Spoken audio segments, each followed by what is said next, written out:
张栋梁为新歌《错爱》拍摄 MV， 配合中国曲风的歌词。张栋梁不但化身为现代侠客，身处竹林之中，还在湖面上大肆挥笔写书法。MV 剧情处处充满古典意境，竹啊。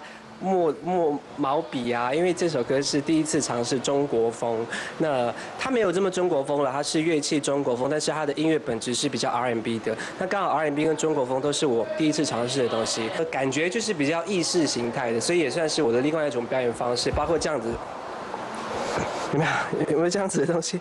以前就没做过这样比较奇怪的东西，但是就我相信他应该镜头抓，然后。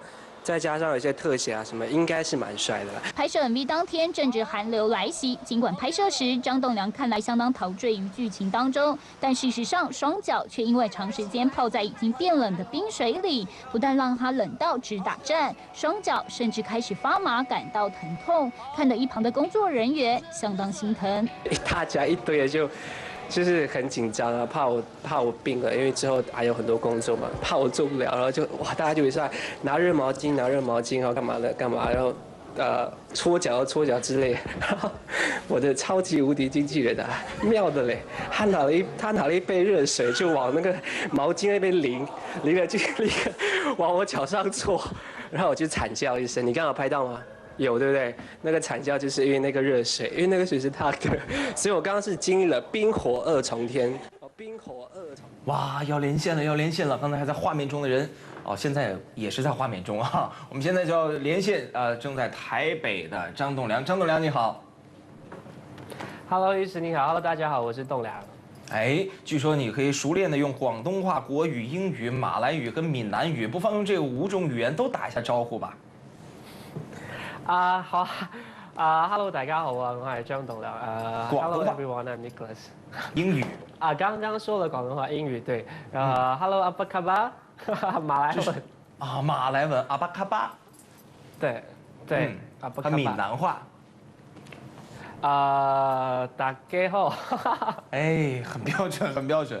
那这次张栋梁推出的新专辑里面有几首新歌，其中有一首歌我格外的注意一下，它采取了很多的这种电声舞曲的感觉，似乎是一种方向性的转弯哦。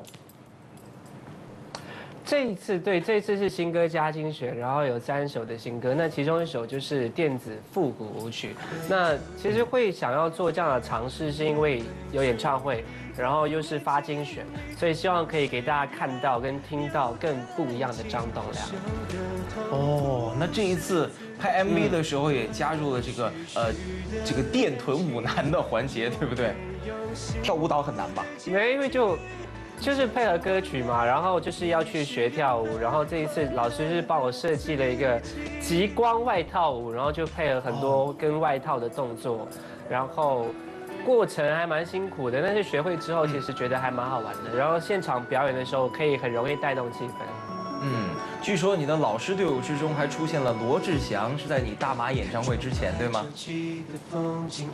没有啦，小猪是我有跟他讨教几招，然后他也是有说了一些应该注意的东西，但是他也没有时间教我，他也很忙。他跟你都说了什么？你觉得他说的有用吗？就是说一些临场的东西咯，有用啊，包括因为他也有演唱会的经验嘛，对，他就说，比如说演唱会出场前啊，千万不要再去问dancer说，哎，待会要跳什么，然后第一步要跳什么之类的。他说你一问，你会更慌，那就让他自然，我觉得还蛮有效的。那以后会不会增多这种电声舞曲的这种歌？因为在演唱会的时候，似乎这种歌更加有现场的气氛。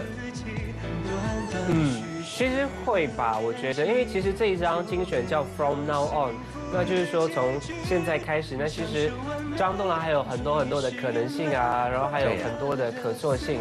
那这一次让大家听到了像电子舞曲，像中国风，那我相信以后还是会尝试更多不同的东西。那可能它不是电子，它可能是另外一种比较快节奏的音乐，因为那应该是有可能的事情。那在演唱会上一定会很炫。不过说到演唱会，你的梦想之中是希望登上哪个舞台开唱？是你的最高理想？当然有很多地方都有很多指标性的场地。那我刚刚在3月份就是在马来西亚就是一个很有指标性的场地，开了我的第一场售票。那下来5月31号也会去到新加坡嘛。那其实像如果以后还有机会把演出带到台湾也好啊，香港也好，或各个地方都好，我觉得其实会是一个梦想了。那我会继续努力，继续加油。下来就是会先把5月31号的新加坡做完这样。